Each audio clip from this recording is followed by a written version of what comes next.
કેવીની class YouTube ચેનલમાં આપ સરે મિત્રોનું હું દિલથી સ્વાગત કરું છું। આજે વિદ્યાર્થી મિત્રો વાત કરવાના છીએ ધોરણ 6માં આપણી નવીન સ્વાધ્યાયન પોથી જે આપવામાં આવેલી છે તેમાં વિજ્ઞાન અને ટેકનોલોજીનો પાઠ નંબર 9 વિદ્યુત તથા પરિપથ, જેના પાઠનું આપણે આ વિડીયોમાં સચોટ સાચું અને સંપૂર્ણ સોલ્યુશન જોવાના છીએ। તો ચાલો વિદ્યાર્થી મિત્રો વિડીયોની શરૂઆત કરીએ।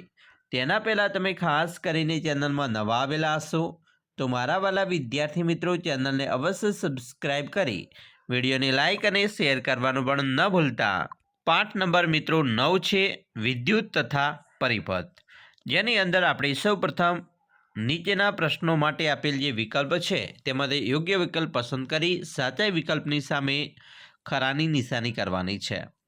મિત્રો અહીંયા પહેલો પ્રશ્ન આપણો છે કે આપેલા પદાર્થો પૈકી કયો પદાર્થ વિદ્યુત સુવાહક નથી? તો જવાબ આવશે કાચનો ટુકડો।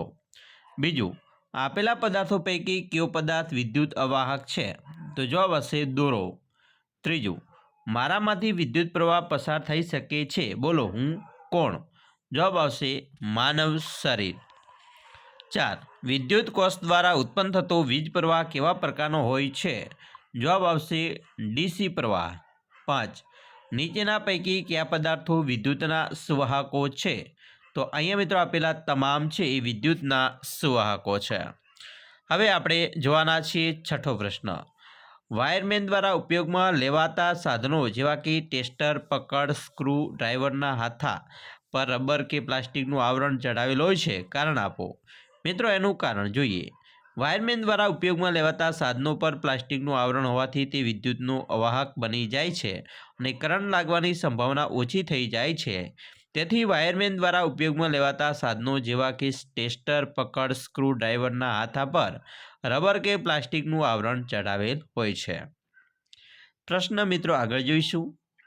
અહીંયા નીચેના વિગતોના આધારે પ્રશ્ન 7 થી 9ના જવાબ આપવાના છે। મિત્રો અહીંયા સૂચના છે કે રમેશ વિદ્યુત પરિપથ 1, 2, 3 બનાવે છે, જે આકૃતિ 1, 2 અને 3માં છે। ત્રણેય વિદ્યુત પરિપથ જોડવા છતાં વિદ્યુત બલ્બ પ્રકાશિત થતો નથી।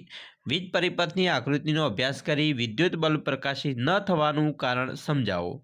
તો સૌપ્રથમ આકૃતિ 1 છે, એની અંદર મિત્રો તમે જોઈ શકો છો સ્વિચ ખુલ્લી રહી જાય છે, બરાબર। તો વિદ્યુત બલ્બ પ્રકાશિત થતો નથી એનું કારણ એ છે કે અહીંયા ખુલ્લો પરિપથ જોવા મળે છે એટલા માટે।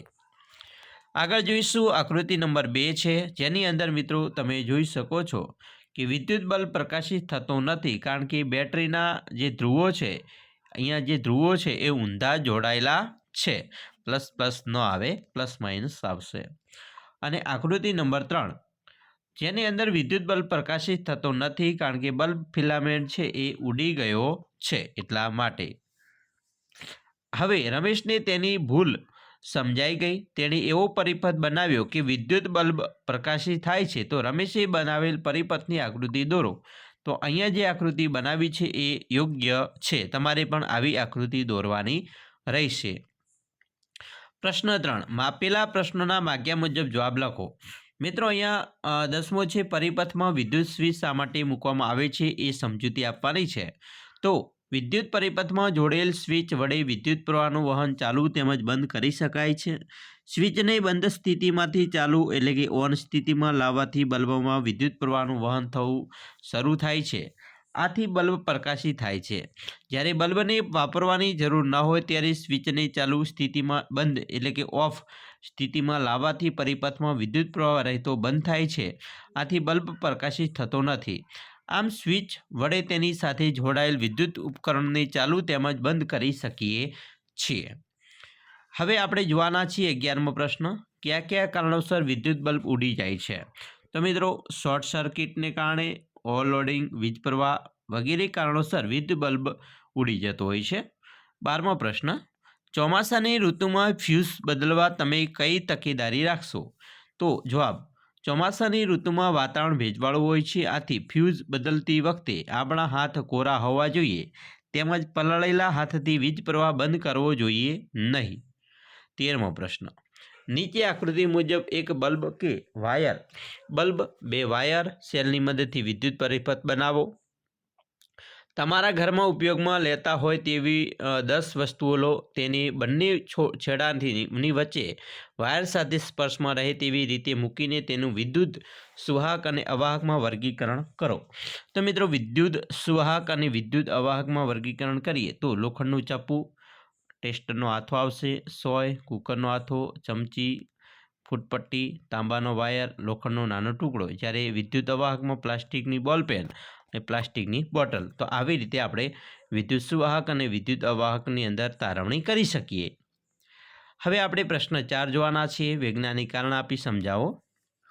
14મો પ્રશ્ન છે, વાયરિંગ કામ કરતી વખતે ઇલેક્ટ્રિશિયન હંમેશા રબરના સ્લીપર પહેરેલા રાખે છે, કારણ કે? તો મિત્રો, જવાબ જોઈએ કે રબરના સ્લીપર એ વિદ્યુતનો અવાહક છે, જેમાંથી વીજ પ્રવાહ પસાર થઈ શકતો નથી. માટે જ ઇલેક્ટ્રિશિયન રબરના સ્લીપર પહેરે તો કરંટ લાગવાની સંભાવના રહેતી નથી. એના પછી 15મો પ્રશ્ન છે, તમારા ઘરમાં બલ્બ બદલવા માટે તમારે લોખંડના બદલે લાકડાનું ટેબલ વાપરવું જોઈએ, કારણ કે?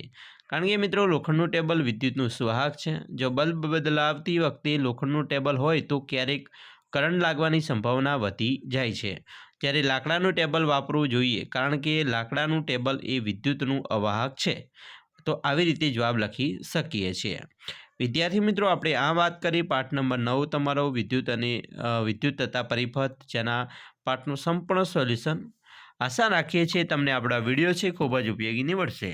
અને ખાસ વિડીયો ગમ્યો હોય તો મિત્રો લાઇક, શેર અને સબસ્ક્રાઈબ કરવાનું પણ ન ભૂલતા.